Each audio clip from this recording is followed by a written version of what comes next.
CPM ভাবছে কি আমরা ওদের অত্যাচারটাকে ভুলে গেছি। পানিহাটি বিজয়পুর সার্বজনীন দুর্গোৎসব কমিটির খুঁটি পুজো অনুষ্ঠানে উপস্থিত রাজ্যের শ্রম ও পরিবহন মন্ত্রী অর্জুন সিং। এই অনুষ্ঠানে উপস্থিত হয়ে সিপিএম এর বিরুদ্ধে একরাশ ক্ষোভ উগড়ে দিয়ে বললেন, ওরা ভাবছে ওদের অত্যাচার আমরা ভুলে গেছি, ওরা দেশ বিরোধী কার্যকলাপ করে আগুন ধরাচ্ছে, তো মাঠে আসুক, সব বুঝিয়ে দেব। 8-9 জনের বিরুদ্ধে গুন্ডা দমনের অ্যাক্ট লেগেছে, বাকিদের কি অ্যাক্ট লাগাবো সেটা বুঝতে পারবেন। সমস্ত সদস্যরা খুঁটি পুজোর দিন যদি এরকম অবস্থা থাকে তাহলে পুজোর সময় কি হবে এটা আপনারা নিশ্চয়ই বুঝতে পারছেন।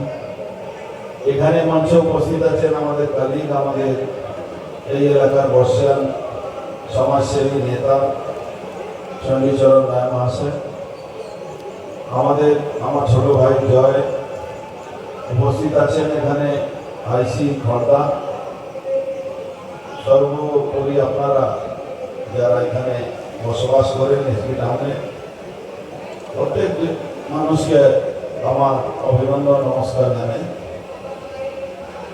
আজকে রোববার দিন, বেশি সময় নেব না, আমারও একটু সময় অভাব আছে, কিন্তু একটা জিনিস লক্ষ্য করছেন তো আপনারা,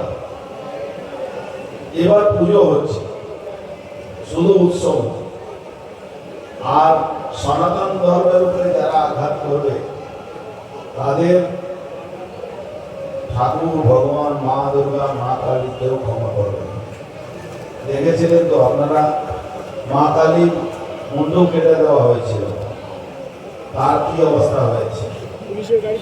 সনাতন ধর্ম আদিকাল থেকে এসছে, অনন্তকাল অবধি।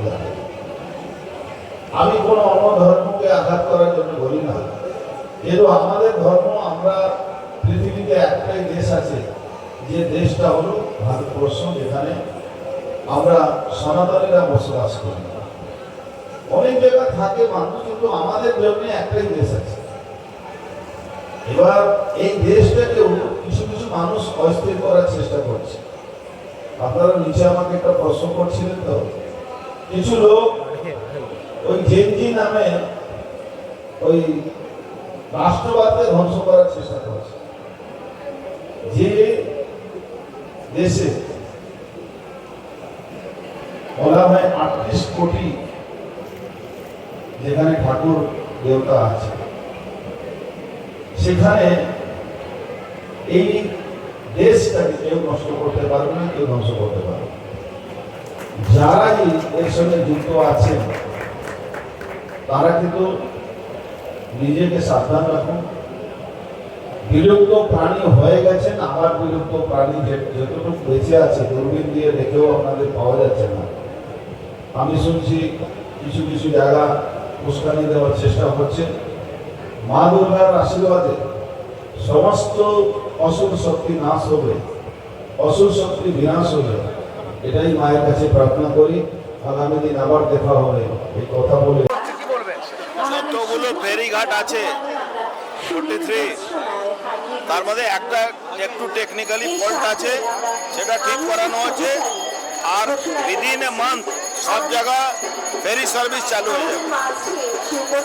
আমরা অলরেডি টেন্ডার করে দিয়েছি ফেরি সার্ভিস চালু করার জন্য, খুব শীঘ্রই উইদিন এ মান্থ চালু হয়ে যাবে।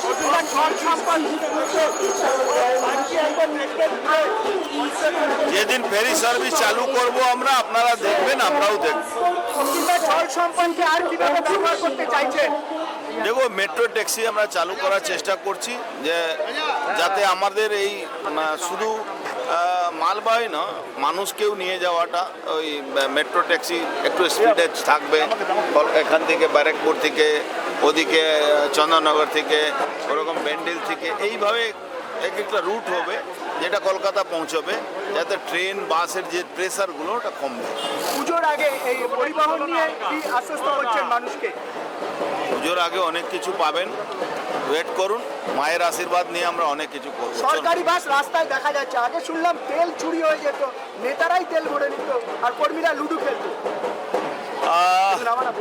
শুধু সমালোচনা না করে একটু কাজ করে দেখাই, তারপরে দেখা যাবে। সিপিএম ভাবছে কি আমরা ওদের অত্যাচারটাকে ভুলে গেছি, ওটা ভাবার কোনো ভাবনা নেই।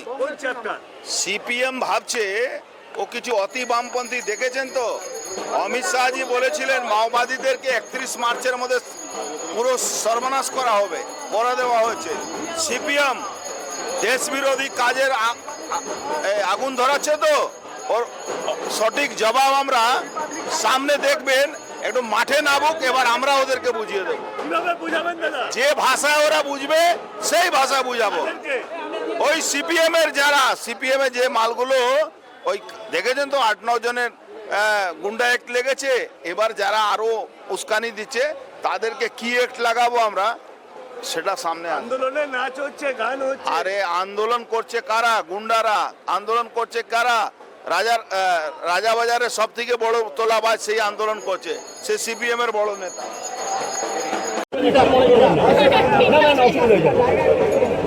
একটু জায়গাটা বড় করো না, অর্জুন দা ডান দিকে, ডান দিকে।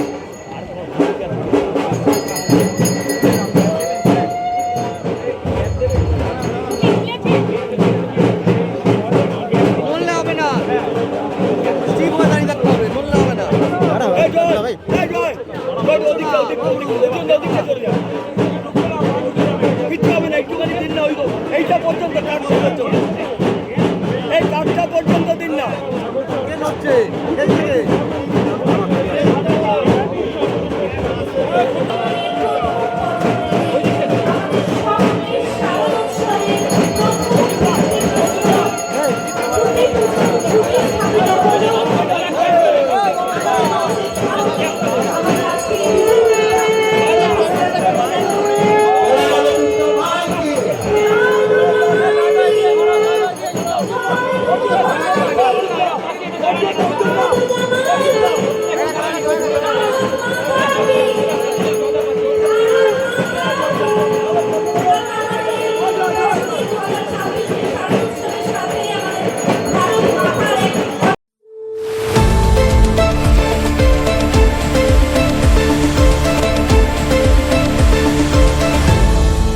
আপনারা দেখছেন এই বেলা বাংলা, শিরোনামে সবার আগে।